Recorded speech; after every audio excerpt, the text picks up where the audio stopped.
যে প্লেনের লোকগুলো আজ পর্যন্ত টিকিটের দাম কমাইতে পারে নাই, লাগেজের চুগলি ঠেকাইতে পারে নাই, যে প্লেনের লোকগুলো আজ পর্যন্ত ওই কাস্টমস ডিপার্টমেন্টটা যদি একটু আলাদা হয়তো বা, কিন্তু এই দান্দাবাজিটা কমাইতে পারে নাই, ঠেকাইতে পারে নাই, এয়ারপোর্টের মতো একটা জায়গা এটার কোনো প্ল্যান করতে পারে নাই, মানে আহ, কি বলবো, নানান দুর্নীতি মুর্নীতি দিয়ে জর্জরিত, ভালো কোনো প্লেনের সাপোর্ট দিতে পারে নাই, ভাঙ্গাচোরা প্লেন কবে কোনটা ভেঙে পড়েছে কথাগুলো ঠিক নাই।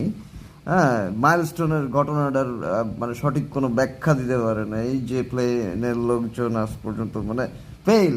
হ্যাঁ, ওরা ঢাকার মানে বিশাল বড় বড় জায়গা দখল করে বসে আছে। হ্যাঁ, দুই দুইটা রানওয়ে দরকার নাই ঢাকাতে, তারপরও দুই দুইটা রানওয়ে নিয়ে বসে আছে। হ্যাঁ, মানুষের মানে এত জুলুম অত্যাচার করে সেই প্লেনের লোকজনের কাছ থেকে কি আমরা ওই আশা করতে পারি?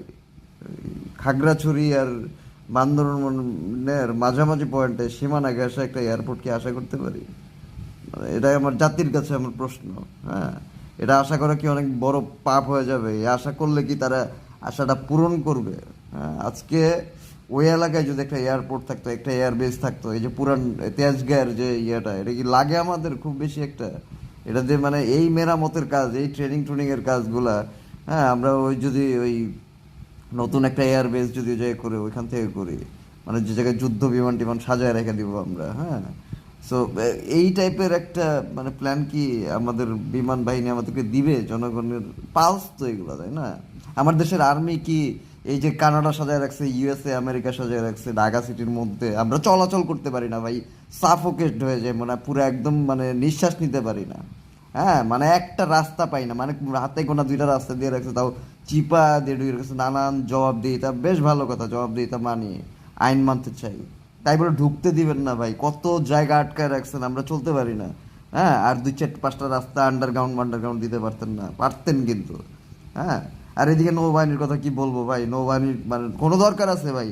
নৌবাহিনী থাকবে শুধুমাত্র সমুদ্র ঘেঁষা এলাকায়, ওদের হেড অফিস মেড অফিস যা আছে পুরা মেইন খালি ফাইলপত্রগুলো, প্রত্যেকটা বাহিনীর ফাইলপত্র থাকবে ঢাকার মধ্যে, মন্ত্রণালয়ে কিংবা কোনো একটা জায়গায়।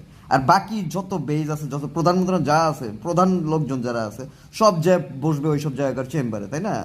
নৌবাহিনী বসবে হচ্ছে পুরো মানে সমুদ্রের সেন্ট মার্টিনে থাকবে হচ্ছে হেড অফিস থেকে মানে আরেকটা মানে সেকেন্ড হেড অফিস থাকবে হচ্ছে ওই সুন্দরবনের ওই কর্নারে। হ্যাঁ, আর মাঝখানে তিনটা অফিস, মেইন অফিস বানায় রাখবে, ওই দিক দিয়ে থাকবে ওদের সবার আনাগোনা। হ্যাঁ ভাই, দেশটাকে ঢেলা সাজান ভাই, আনালে পাবজি যারা খেলে না, পাবজিওয়ালাদের কাছে দেশটা দিয়ে দেন। হ্যাঁ, ওরা আপনাদের চাইতে অনেক ভালো পারবে। ঠিক আছে।